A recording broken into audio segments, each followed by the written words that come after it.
the lane. 15-10. Touchdown, Chargers.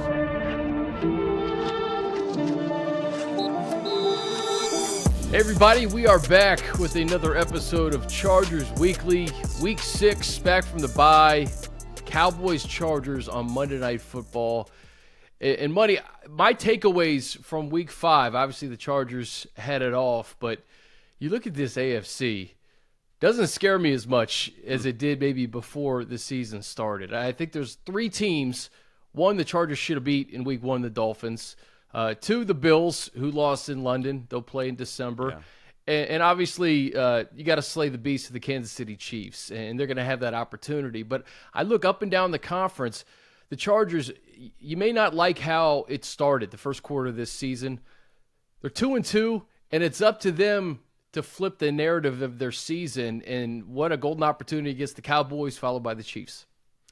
Well, it's a tough stretch. You know, you don't only play the AFC, you got to play these NFC teams, and you got to play the Lions, and you got, this next stretch is obviously Cowboys Monday night, the Chiefs coming off a mini bye because they're playing tonight when we record this against the Broncos. Let's go Broncos. Can we root for Sean Payton and Russell Wilson here?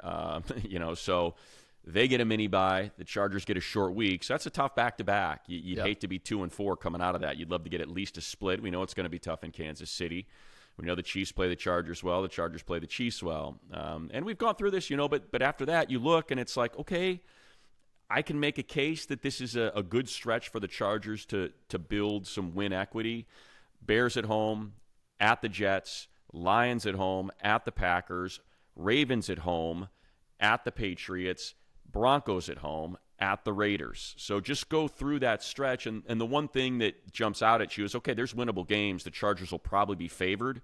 They get the Ravens at home. They get the Lions at home. But those are tough road trips. You're talking about East Coast trips to New York, Monday night, prime time in the Big Apple, to Green Bay, Lambeau Field, very heck of a home field advantage there for Green Bay, all the way to freaking Foxborough. And we know it feels like you're taking a drive into the Salem witch trials when you roll into Foxborough, just how creepy that place is. So, and the Raiders, a place where they have struggled, that they have struggled to win a game in Las Vegas. So it looks good, but it's still a bit of an arduous stretch, and as we saw, the Bills looked like a buzzsaw 2 weeks ago, and, to some degree, that's a tough one for them. You have the Jaguars who've been there for a full week plus and have acclimated and have settled in, and, they fly over there on Friday and have to figure out a way to get after it, not to mention losing their 2 best defensive players now in back-to-back weeks. So what I'm getting at is, it looks good.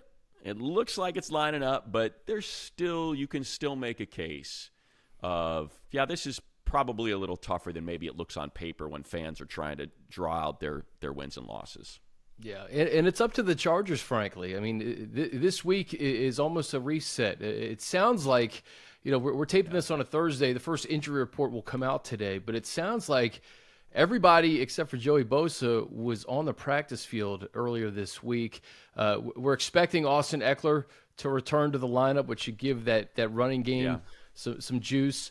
You hope Joey's back, and you pair him with Thule and Khalil, and they can kind of build off that success. Derwin and Alohi, obviously, in the secondary. And, you're going up against a Cowboys team who, frankly, was just outclassed in every facet against the San Francisco 49ers, 42-10. That defense just buzzsawed by Brock Purdy and company. And, that Niners defense can make a lot of people look mortal. Dak Prescott, maybe one of the worst games of his career. I set that up for you to say, do you want to see Dallas coming off a huge loss like this? Or, hey, they're struggling right now. Maybe it's time to pounce. Well, I think what I'm hoping is that Brandon Staley does what he did last year. Remember, Miami went to San Francisco, and, you kind of saw – I think that's how it went. I feel like there was a team that gave him the blueprint for what he did against Miami. I should go and look at what that'd be good if I had done that homework before the pod here, but remember they had a great game against Miami when everybody thought they weren't going to play well, and yes, that's exactly what it was, so I was right. Miami plays San Francisco. San Francisco gives Brandon, to some degree, the blueprint hey, this is a good idea of how to play this offense. And Brandon took it to the next level and played an even better game against Miami than the 49ers. Let's flip that. I hope they're watching, and I'm sure they are, what Kyle Shanahan did to that Dallas defense. I went back and watched every snap, in particular the Micah Parsons pass rush. Now, number one, the conversation with the best left tackle in the NFL starts with Trent Williams. And when he was one-on-one with Micah, he won. And I think that's kind of what we're thinking about with Rashawn Slater. We feel pretty good that if Slater's healthy and one-on-one with Micah Parsons, he's going to hold his own. When Micah wasn't one-on-one, it is incredible to watch all the different looks that they gave him. Because the thing about Micah Parsons and why he is such a game wrecker is he's everywhere. He's lined up on the right tackle, and before you know it, he is a flash in through the A-gap between the center and the guard, and nobody knows who has him. They ran so much motion. They ran receivers into him. They stacked 2 tight ends, and then all of a sudden moved both of them, and Micah thinks he's got a free pass rush, but they're flashing wide open a half a second after the snap for 15 yards. Like, they did so much basically centered around one player. What are we going to do to negate Micah Parsons? And whether it was double teams or triple teams or running backs chipping, a lot of it was just the way they ran the offense and when they were running away from him. And when he thought he had one-on-ones, when he didn't, the ball was already out by the time he got to Brock Purdy. I think he only had, I think I only counted 2 pressures, maybe 3 in that entire game. And you're talking about a guy who's got 30 on the season. Yeah. So to me, that's the benefit of getting the Cowboys off of that game, is just go back, watch the blueprint, and look at how the 49ers specifically, tried to negate the Micah Parsons problem. We'll get into Kellen Moore and Nuss facing their former team, but I just want to look at these Cowboys stats real quick. And so in their 3 wins, Money, they've allowed a total of 13 points. In their 2 losses, they've allowed a total of 70 points. So who's the real Cowboys defense? Obviously, Leighton Vander Esch is not going to play in this game. Trayvon Diggs hurt earlier in the season, so down a couple of big dudes. The Cardinals were able to run wild on them, 222 yards. San Francisco ran for $170. So how do you attack this Cowboys defense, knowing that they've kind of been Jekyll and Hyde this year? When they're dominant, they're super dominant, and when they were exposed, boy, were they exposed. So 2 things. I think it's so important when you have such a small sample to look at, specifically. Okay, let's talk about the 3 wins. New England's offense has been an abject failure. We just saw a Saints team that's got a good defense, but their offense has been lacking all season long. So shut them out. So take that 38-3, and you recognize that they've had issues. And I went back and watched all those snaps as well with Micah, and he just abused Trent Brown. He was all over that offensive line, Micah Parsons was, and just wrecked the game. Arizona was interesting. Dobbs played a really good game. He just hung in the pocket.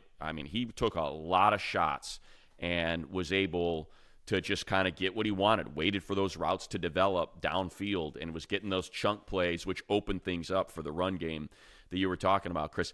The Giants, we know Evan Neal has been a major issue. The majority of those 30 pressures for Parsons came in that game. I bet at least 10 of them were from that game, and it was all right tackle. So much of it was on Evan Neal. I'd say at least 4 of them were wide open runways to Daniel Jones. And then the Jets, we know, that's the first game coming off the emotional high of Monday Night Football on 9/11. You lose Aaron Rodgers, and it exposed how bad their offensive line was. So what I'm getting at is it all comes down the O-line and blocking. And I think if you can block up front, and that's why I think, you heard, I think it was Coach Staley. I want to say it was Coach Staley that said it after practice. He just said, this group's too good to have the pressures that we have. This offensive line group is too good. So, and I agree with that. When you have Sawyer and Zion at guard, they've played well. Pipkins has been a league average, if not better, right tackle, and Rashawn Slater is an elite left tackle. I know you don't have Corey Linsley, but as long as that group can block and at least not allow Micah Parsons to become a game wrecker and not allow Lawrence to feed off of all the attention you're giving Parsons, I think they can move I think they can do, maybe not what the 49ers were doing, because Kyle Shanahan's offense is just incredible. But I think they can do what the 49ers did to some degree and what the Cardinals were able to do. And that's block it up, scheme it up, and take advantage of a back end without Trevon Diggs. It's given up some big plays. So you alluded to it. Let's look at the quarterbacks that they faced. Daniel Jones week 1, Zach Wilson week 2, Joshua Dobbs week 3, Mac Jones week 4, Brock Purdy week 5.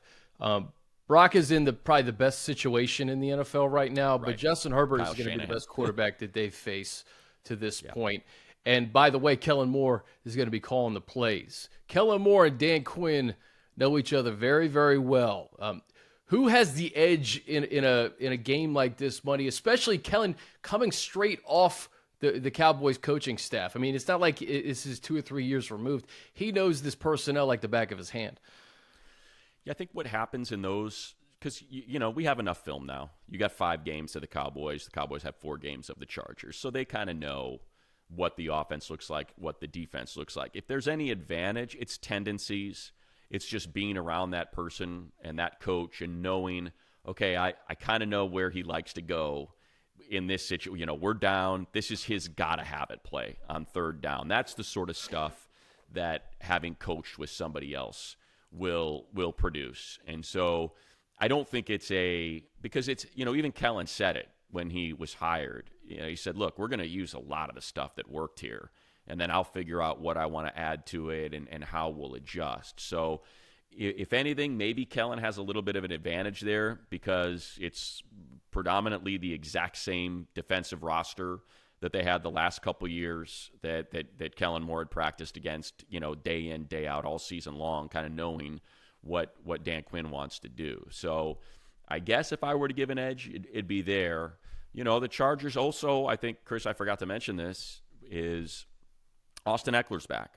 And we talked about some of the pass pro issues that Josh Kelly and Isaiah Spiller have had this year. And specifically in that Miami game, those blitzes at the end of the game, 2 of those were missed opportunities for Joshua to pick up the blitz, and he chose wrong. It's up to him to choose right, and he chose wrong. So we know Austin is one of the best pass pro backs in the league. That's going to help a lot. That I think is going to go a long way, specifically with a group that can get to the quarterback here. So, for Kellen, I'm guessing, I think he's still trying to account for the loss of Mike Williams. I think that's still something that he's going to have to figure out, sort of beyond how do I take advantage of Dan kind of knowing what he likes to do. I think that's, riddle 1. Riddle 2 is how do I get Austin Ekeler back in here and use him as an ultimate weapon that I know he can be, that creates just nightmares for defensive coordinators. I think those are probably his 2. I would guess that's priority 1 is solve Micah Parsons. Priority 2 is how do I get things to open up downfield so I can get this running game going, and 3, use Austin Ekeler. Well, you're halfway there in slowing Micah Parsons with Rashawn Slater. With Austin Ekeler getting that running game going, knowing that the Cardinals and Niners ran for almost a combined 400 yards. You saw what Austin did in week 1. Since Austin has been out of the lineup, I believe the Chargers are averaging like 2.7 a carry. So getting Austin back and having a week to prepare for this Cowboys defense, how are you going to use Austin? How are you going to use Darius Davis? And you said it, Money, just that riddle, trying to figure out how you're going to get the ball down the field without Mike Williams. Can Quentin Johnson step up? Who's going to kind of fill the void of Mike? We know Joshua Palmer had a big play a couple of weeks ago, but we're going to have to see it at some point. I think this would be a nice spot for Quentin Johnson to be showcased a little bit if he can get open and Justin can trust him. Yeah, I think for the run game, it's one thing not to run the ball against Minnesota. Justin tore them apart because they chose to commit that many resources to the box and blitz on nearly every single snap. So just take advantage of it. If you can beat it, and he did. And they, picked him apart that way. The Raiders game's a little disconcerting just because you should have been able to run against that defense. The difference was they didn't see a light box. I mean, they really haven't seen light boxes, outside of the Miami game. They've been 7 guys, 8 guys, The Raiders had 9 guys in the box repeatedly in that second half. So they got to open it up. That's how you get the running game to work. You have got to force defenses to honor the deep ball. This is what happened last year, when Joe Lombardi just wouldn't push the ball, or Justin. I don't know, how you want to distribute sort of the responsibility of not being able to push the ball downfield. Now, we know that's not the case this year. Justin's averaging almost 9 yards per attempt in air yards. That's, the highest of his career. So we know that they're pushing the ball. A lot of that, though, disappeared when Mike went down, and they've got to be able to get it back, whether it's using tight ends and seams and pushing that, or if it – because, I'd like to see Gerald Everett get involved a little bit more. Just in the middle of the field, if you're going to commit that many resources to the line of scrimmage, you should be able to find some soft spots in the center. And I just want to see Justin take a few more shots. I feel like even though the numbers say that, yes, he is pushing the ball further down, there's a couple, if you just go back through the film, there's a couple sluggos in there that he just doesn't allow them to develop. He's already moved on, and it's like, well, you know what the route is. There was one Mike Williams one against Tennessee that jumps out at me. It's like, that he's running a sluggo, so you got to wait for the slant to become a go, and before you move off of that. And so I think that's something that we talked about repeatedly last year, right? That Justin's such a fast processor and can get through his reads so quickly that he just wants to find that first one that's open right away. And I think you have to sort of coach him into the let's breathe. You got a good offensive line. Let's let the play develop, and let's see if we can get a couple of these that we dial up to pay off. So there was one for Josh as well, and he just missed the pass, remember? And Palmer had talked about that after the Raider game. He's like, I'm so happy I got that second one because we missed the first one where he was open. So I think it's important for them to go back through all of those plays and say, hey, I know you picked up 6 here, but let's just hang here for a second, or start there and then let's go here, work your progressions in a different manner so we can see if what we're dialing up for that shot play is paying off. I think that's the most intriguing part of Monday night is seeing how this offense can kind of get back on track and in sync and find ways to get the ball down the field, especially looking at that second half against the Raiders where nothing was going. So a couple of weeks to prepare for Dallas. Let's take a quick break. We'll touch on the Chargers defense. Hey, Chargers fans, you want to eat? Uber Eats, now available for in-stadium pickup. Order all of your stadium favorites from your seat with the Uber Eats app. Just set your location to SoFi Stadium, select your favorites, and you'll receive a notification when your order is ready for pickup. There are many mouth-watering options in SoFi Stadium. Let the stadium rumble, not your stomach. Go Chargers. And of course, a big thank you to our partner, Microsoft Surface, the official sideline technology provider and laptop of the NFL and the Los Angeles Chargers that provides players and coaches with the tools to succeed both on and off the field.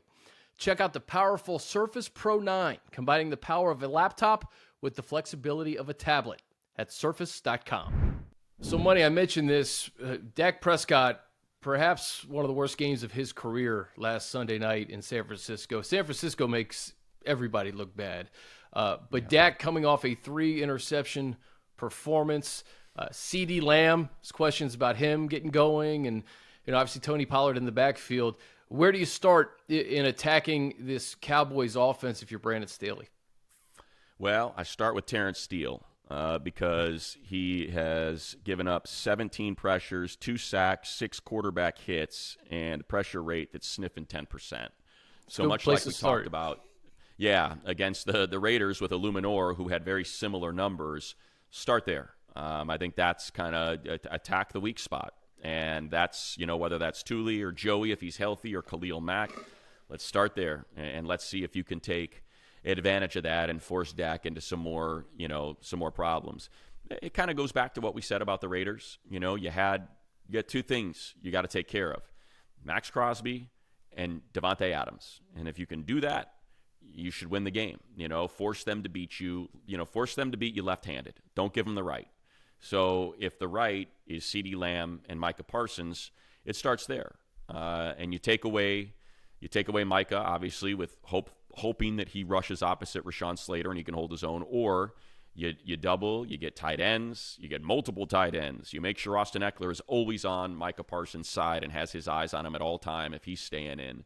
it's those things. In the case of Dak, you make sure CeeDee Lamb, that's where he wants to go. You make sure CeeDee is taken care of. Tony Pollard hasn't quite had that season that they had hoped. Once they moved on from Zeke and flipped him the keys, he's only got 6 explosives. And of those, 4 of them are barely over 10 yards. So that's something that they're trying. I would imagine that's what Mike McCarthy wants to get going against this team. Let's see if we can get our run game established, much like Josh McDaniels tried to do with Josh Jacobs, and they did a great job of holding it down, and that's also happened in Tennessee with Derrick Henry, right? They did a great job of keeping it in check. So let's see if they can do that again. And I think very similar to what we saw in Minnesota, where their run game did get going. Everyone's like, wow, how this team only has 4, rushes over 5 yards. Why is it going? Well, because they don't want Justin Jefferson to beat him, and he was doubled the entire game. Now, he did burn him,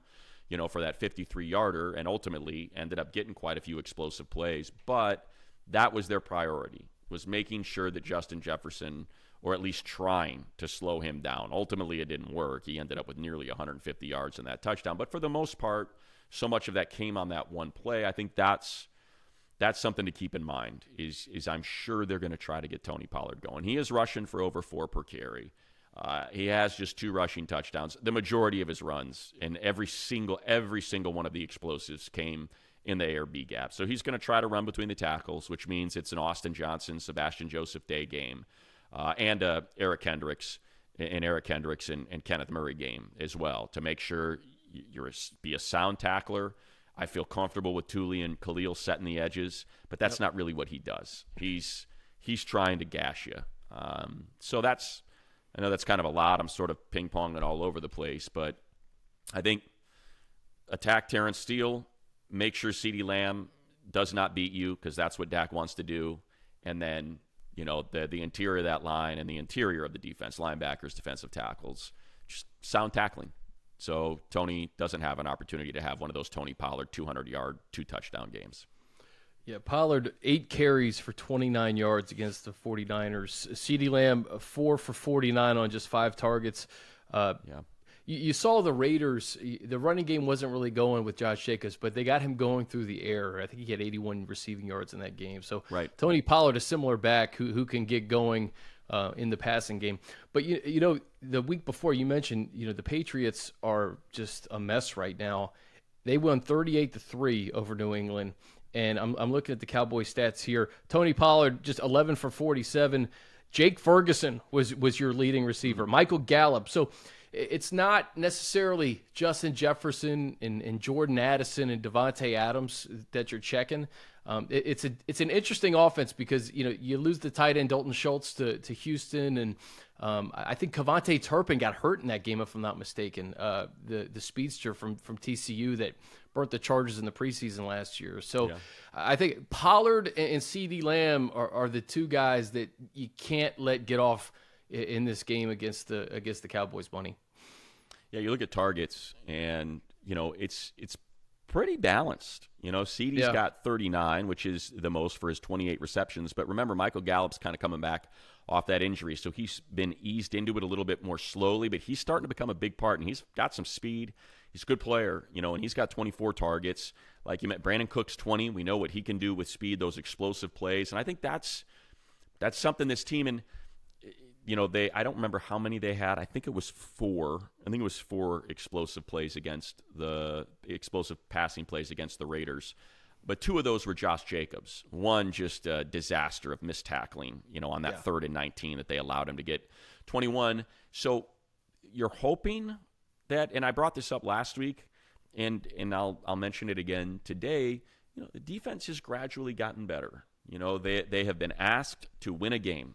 They have been tasked with, you need to hold a lead here in the final 2 minutes, and they've done it with interceptions both times. And now we just saw Dak, who's got 4 interceptions, 3 of them last week on the season. That's promising that Asante has, become that player where you expect him to make, we were used to that since his rookie year.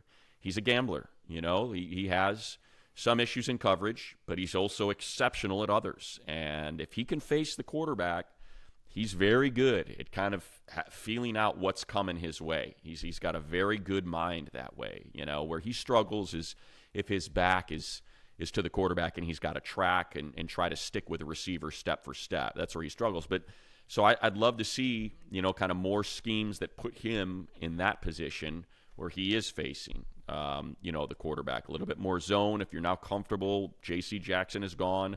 Alohi Gilman is back. Derwin is back. Okay, well, now I'm a little more comfortable knowing if I want to play quarters and I want to play a too-high shell, I'm comfortable that these guys know what their leverages are. They know what their assignments are. They know who's being passed off and who's running with who. And, that's I think, something that I wouldn't mind seeing.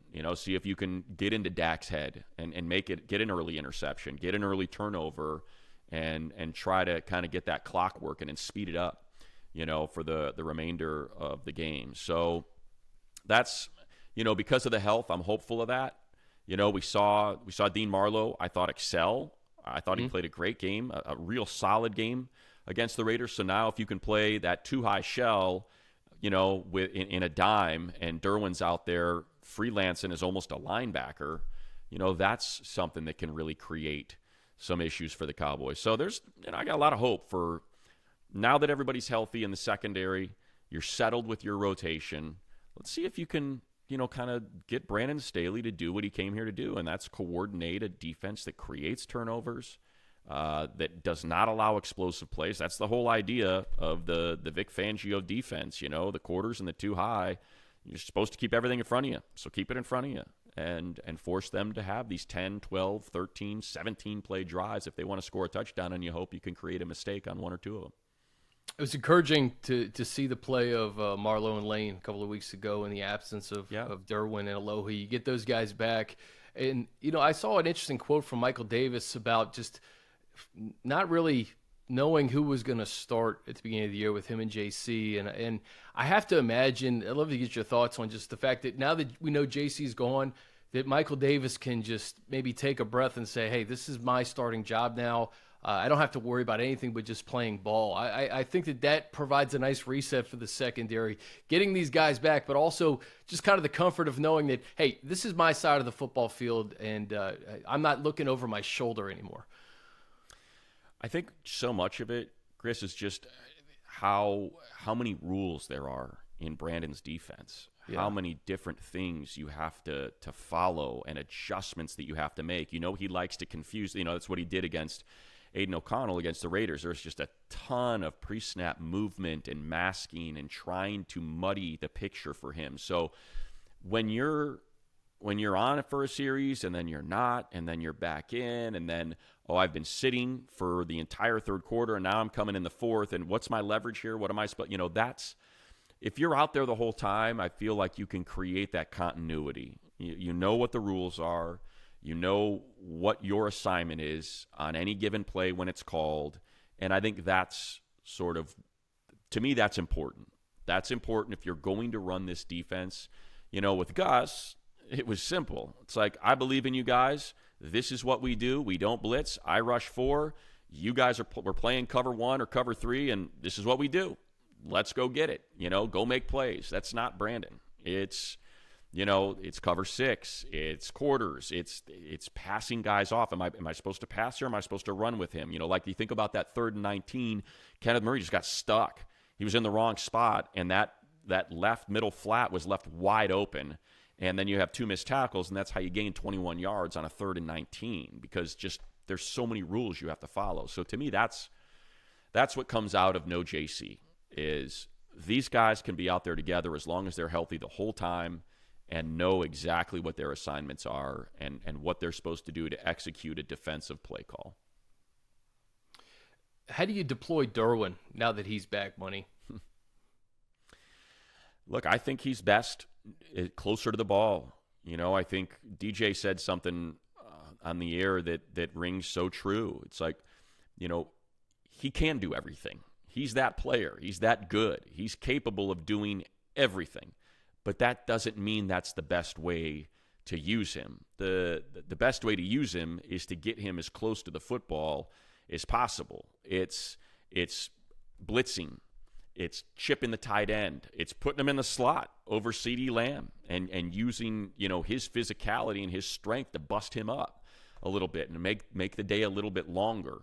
So to me, that's the best way to use him. I'm not saying that he's exclusively a box safety. What I'm saying is Derwin is exceptional when he's close to the ball. That's where I want him. I don't want him 15 yards deep, that second high safety with Alohi Gilman without the ability to impact the play on every single snap. So I'd love to see more blitzes. He's so good at timing up his blitz, that I would like to see more of that. So that's what I would do. I don't know if I don't know what Dean Marlowe looks like in practice, if they have the confidence to put him up there, and trust him. I would like to think they do. I don't know how much stock they put into the Aiden O'Connell quarterback Raiders offense, and all the pressure that they were getting on him, when it comes to Dak, and a pretty darn good offensive line, save what Terrence Steele's kind of shown so far this season. Just look at the AFC West, man. Like, Jimmy G comes back. Inexplicably, Devontae Adams gets like 4 targets, right? They're 2-3. They play the Patriots next week. Raiders, I don't think, are scaring anybody in the AFC. The Broncos are done, right? They're ready to rebuild. I think Randy Gregory's out the door now. It sounds like a lot of guys could be on the market. So, you lose to Kansas City Thursday night, right. You best believe that more guys are going to be out the door. Going around the AFC, the South, you lose to the Titans, but everybody's kind of middling in the South. The Bengals are kind of resurgent at this point. I think some expect them to kind of regain their form of the last couple of years. Baltimore's up and down. Pittsburgh's offense is not great. Cleveland, you don't know what's going to happen with Deshaun Watson. Their defense is good. The Jets are a mess offensively, even though they beat the Broncos. The Patriots are done, and then you got Miami and Buffalo.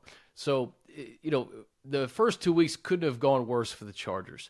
But you get to 2-2 at your bye, and it's almost like, okay, you have everything in front of you. It doesn't matter what anybody else is doing, but these next 7 days from Monday night to Sunday in Arrowhead, it's going to tell us a lot about this team. You mentioned that there's some hate again, I guess, after Dallas and Kansas City with games like Chicago and the Jets coming up, and you mentioned the Patriots and the Packers, teams you could definitely beat on the road. But at some point, you're going to have to take control of your season. You're going to have to show people that, hey, we can win against the best in the NFL. We can win convincingly. We're still waiting for that one victory that's a little bit more decisive than what we're used to seeing here in recent games. So I just look at the next 2 games against high-quality Super Bowl caliber opponents and say, hey, if you can win these 2 games, people are going to talk about you, and maybe that's the leaping off point you need. You can't tank in the NFL like you can in the NBA. It's just too violent of a game. Guys will get hurt. Sure. It's not something you can do. But what you can do is adjust your roster accordingly. So just pull up you mentioned the Broncos, right? So I pull up their schedule. They got Kansas City twice in the next 3 weeks, right? This short week on Thursday night at Arrowhead, and then they get them again on the 29th at home before their bye. And that's right at the trade deadline. So, to me, I think about how, for whatever reason, no matter how good they've been and how bad the rest of the division has been, the Chargers just seem to split. They have not been able to sweep the Broncos, to sweep the Raiders. So they're 1-0 in the division now. They beat the Raiders, and now they get a chance to beat the Chiefs. To me, that's still the most important goal. Don't put yourself in play for a wild card. You have no idea, like you said, if the Bengals are going to catch fire, if the Jaguars are ready to take that step, if the Colts are going to be a viable player because they've got an AFC South schedule that's got some question marks. You never know what the Titans are. They're great one week, they're horrible the next. Can they find themselves a rhythm? So if you can take that out of play and take care of the division, to me, that's where that game against the Chiefs, because they have not looked dominant yet. They just haven't. Their wide receivers have left a lot to be figured out. You know, Sky Moore was supposed to be the replacement for Tyreek Hill, this fast, explosive player that's going to run those quick slants and get a ton of yard after catch. And it's clear that Mahomes is just not comfortable with him. You know, it feels like the most comfortable receiver is Justin Watson. That's his guy, you know. So it's like that's Marquez Valdez-Scantling's barely getting 2 targets per game. You know, Kelsey's banged up. Let's see what that looks like. And we know how well Derwin tends to play him the last game against the Chiefs last season, notwithstanding, you know, when Kelsey put it on him. But we know that that tends to be a good matchup. So I think I feel like that opportunity is still there. At 2-2, you can still sweep the Broncos, sweep the Raiders. That's 4 wins right there. You know, yeah. Can you get a win against the Chiefs and put yourself back in play? You know, they've done it. Let's go with the last 2 years. Chris, they have played the Chiefs with the division in the balance, where they get that win last year. They get that win on that, I don't remember if it was a Thursday or a Sunday night. I think it was whatever it was. They get that win, and now the division's in play. And that's something I think they just have to try to get over that hump. Win the division, don't have to play 3 road games in order to get to the Super Bowl. Try to get that bye, you know, and you can do that by winning the division. And they're playing so many teams that are going to be in the set. That's what's great about it, is it's there. Now, like you said at the start of the pod, it's up to them to take advantage of it. But they play Buffalo, they play the Chiefs, they play the Ravens. Like all of these teams that are going to be in play for their division, they're going to play them. They're going to have an opportunity to win the head-to-head. You know, they already lost the one to the Titans. They lost the one to Miami. So this is where they got to start kind of, you know, sort of performing that calculus of how do we get that bye? How do we get that, or at least get a home game in week 1? And maybe home games in, you know, if we got to play the wild card, home games in week 1 and week 2. You know, that's still there. That is still available to them, and considering how close those games were against Miami, had a lead with 5 minutes left in the game, despite how poorly the defense had played throughout, and Tennessee, where you're up 2 touchdowns and you just let it get away from you. Like, so it's there. Yep. I'm just hoping they had a chance to figure it out through the bye. So I recognize close doesn't count, but nobody plays the Chiefs closer than Justin Herbert. You know, those 2 games, I think it was a Sunday nighter last year and a Thursday nighter the year before. The Thursday nighter, I specifically remember, like, if they won that game, they were in the driver's seat for the AFC West, because they had the Texans. That was the COVID game, and they ended up losing that game. But you get so close against this team. This Chiefs team looks like the one that you could potentially dethrone because of all the points that you mentioned. That offense has been a little bit out of sync. Nobody really on the outside scares you that much. Travis Kelce's been banged up. That defense is playing pretty good, and obviously Chris Jones is back in the mix. But this is one of those opportunities they're going to have to seize. And you know Justin Herbert has to be seething at playing this team as close as they've played them and coming on the short end of the stick. And, you know, we're talking about Kansas City now. It's 2 weeks away. Obviously, the Cowboys are the focus on Monday night. But sure. It's just this stretch money that I think really can flip the narrative nationally. Not that really matters, but I think more so for that locker room to have a little bit of belief that, hey, we're on the track. We're 4-2 after these games against the Cowboys and Chiefs, and now we can really make our hay and have the inside track for the AFC West, a division that the Chiefs have dominated, I guess, since 2015, right? So at some point it's going to have to happen. The Chargers are the closest team to making that happen. We know the Broncos and Raiders aren't going to get it done this year in the West. It's up to the Chargers. Yeah, I think, you know, like you said, you can't look past the Cowboys. To me, it's imperative for them to be 3-3. I think at 2-4, that's when you start pressing, and, you know, you get the Bears. I think it's because, you know, you're alternating home and road. I just want to make sure I got it right, because I think it's Bears then at Jets.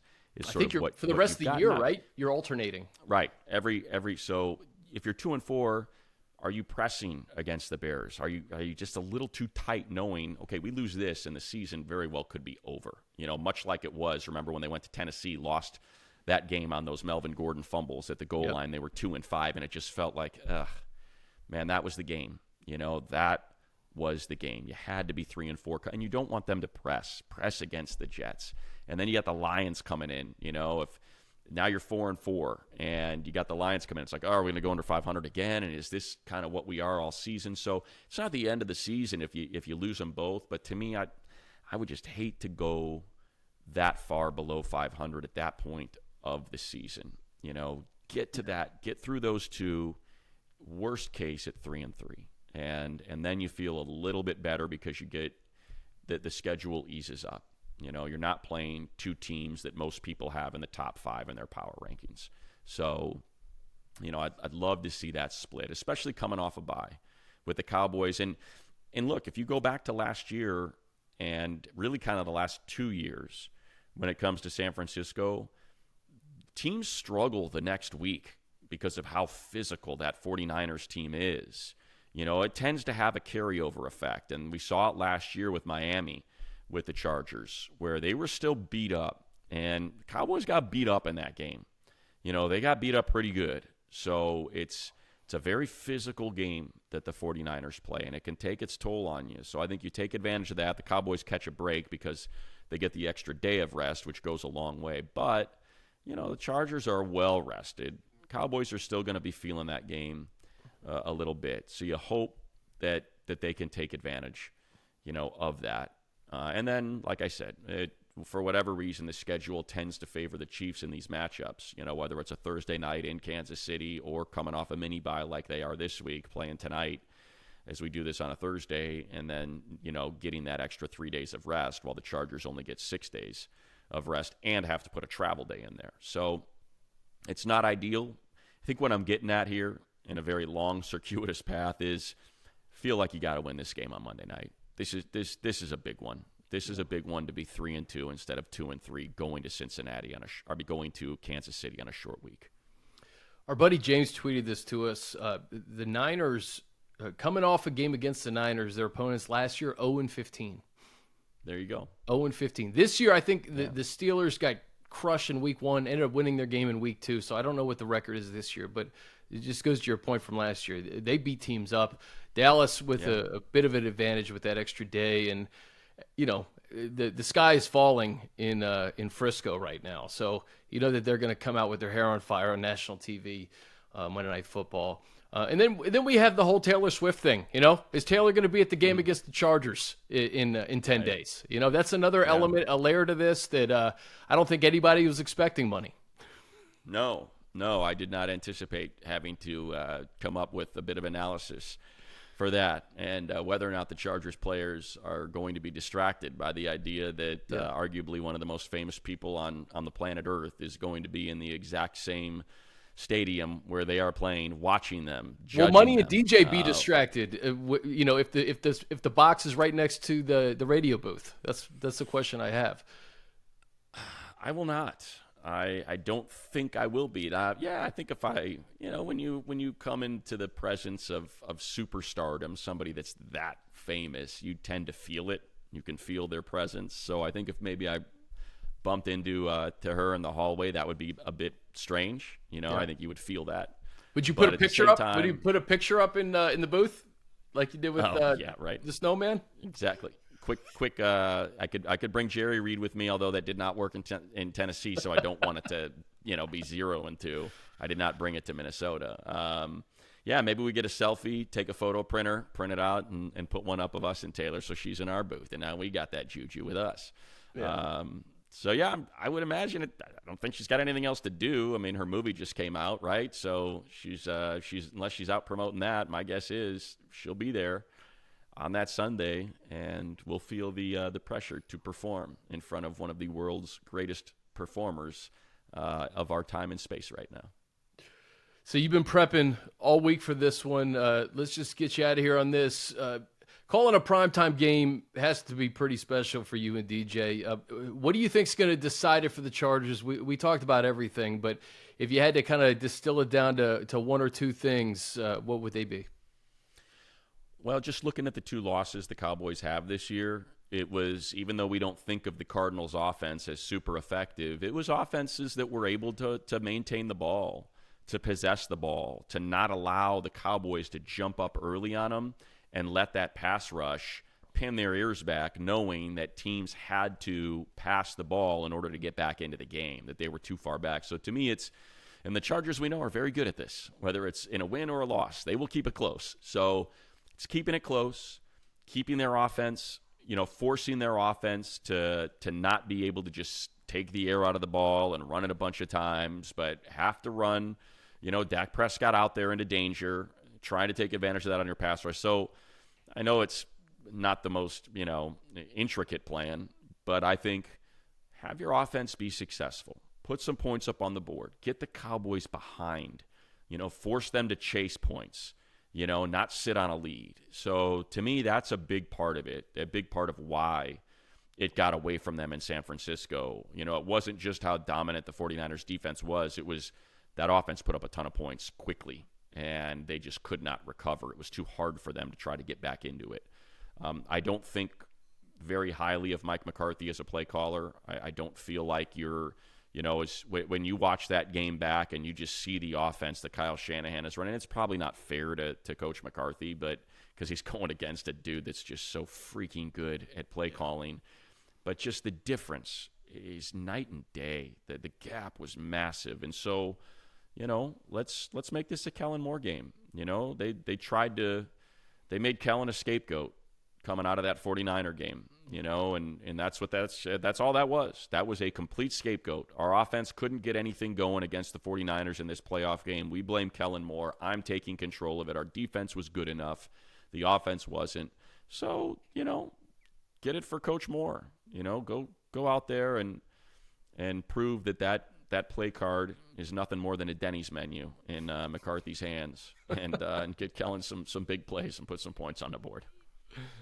I like that. I also agree with possessing the football is going to be important, and we want Kellen to air it out, but I think Austin Ekeler running the football and getting that running game going, keeping 100%. Dallas's defense on the field, and keeping Justin Herbert on the field, because Dallas is going to try to establish the run and keep Justin in that offense off the field. So possessing the football is going to be big, and the primetime matchup is going to be Parsons Slater, the guys who were drafted right next to each other a few years ago. Yeah. Again, Trent Williams, you're right, best tackle in football. I think Rashawn is a close second, and that's going to be a big part of what the Chargers offense needs to do, because still, Max Crosby wrecked that game a couple of weeks ago. You can't have Micah Parsons do it, money, because that's going to wreck your offense. 100%, and they didn't account for Max enough. I thought they could have devoted a lot more resources to help Trey out. Now he did rush against Slater and had some success, but that goes back to what we talked about last week. I think Rashawn got hurt in that game. He got bent back on that sack from Max that came from the other side immediately because Pipkins had no help. And they just met at the quarterback at the same time, and he got bent back badly, and he was not the same after that. So I'm hoping the bye week has helped him out. And if, in fact, Micah wants to try it, that Slater's there to stone him. But if not, it's going to be super important for that O-line to be schemed up, to figure out. And, again, I think just go back and watch the San Francisco game at all the different ways they approached slowing him down. Just, again, 3 tight end sets, pass pro from the backs, leaking the fullback out. Micah thinks that he's got a quick pathway to the quarterback. No, Juszczyk has just blown by you on purpose, and now he's wide open in the flat for a touchdown. Like, there were just so many different ways that they were able to keep the Cowboys on their heels. Do not let them play on their toes. They let Max Crosby play on his toes, and you can't do that. These players are too good. Crosby's too good. Micah Parsons is too good to be playing moving forward. You've got to get them to think about moving backward with, like you said, a quality run game. Establish that run. Force them to defend all phases of your offense. Get some light boxes. Take advantage of them. And, money, if Joey does come back, you got Joey, Khalil, and Thule on the field together. The Raiders did not double team Khalil Mack, as much as they said they added bodies to try to double him. They did not. 6 sacks was the result. So can Khalil have a repeat performance or at least get a couple of sacks? And how does Joey react after being off for a couple of weeks? And obviously Thule's just doing his thing. So I think that Chargers pass rush getting after Dak. You mentioned the pressures that Steele has given up. That offensive line has been pretty banged up, I think, this year. So an opportunity to get after Dak. Yeah, absolutely. If Joey's healthy, that's a huge boon. It's been fun to watch those three out there at the same time. It's been real fun because that's, Thule's exceptional at freelancing. We talked about that last week, just how sometimes he's going off script and he's really good at it. And he sees things out there. And, when you've got to account for those three, and those being 3 of the 4, and the ability, and especially they had him out there with Morgan Fox a couple times. Now you got 4 legitimate pass rushers on the defensive line and guys that can play interior defensive line, defensive interior tackle or whatever. I'm stumbling all over my words, but yeah, that's a big boost if you can get Joey back. I think the big question is, what's better? Is it getting Joey to 100% against the Chiefs, or is it getting him out there to ensure you do everything you possibly can to get this win? That's something they'll have to figure out. Yeah, and we'll know more. You guys will know more because we're taping this on a Thursday morning. So check the injury report, and we'll see what Joey's status is as we get closer to Monday night. That's going to do it for us. Always appreciate you guys listening, watching. You can watch us on YouTube on Friday mornings. The podcast posts audio on Thursday, and we'll keep it rolling. We'll get you ready for Kansas City next week. In the meantime, enjoy the game against the Cowboys. For Money, I'm Chris. This has been Chargers Weekly.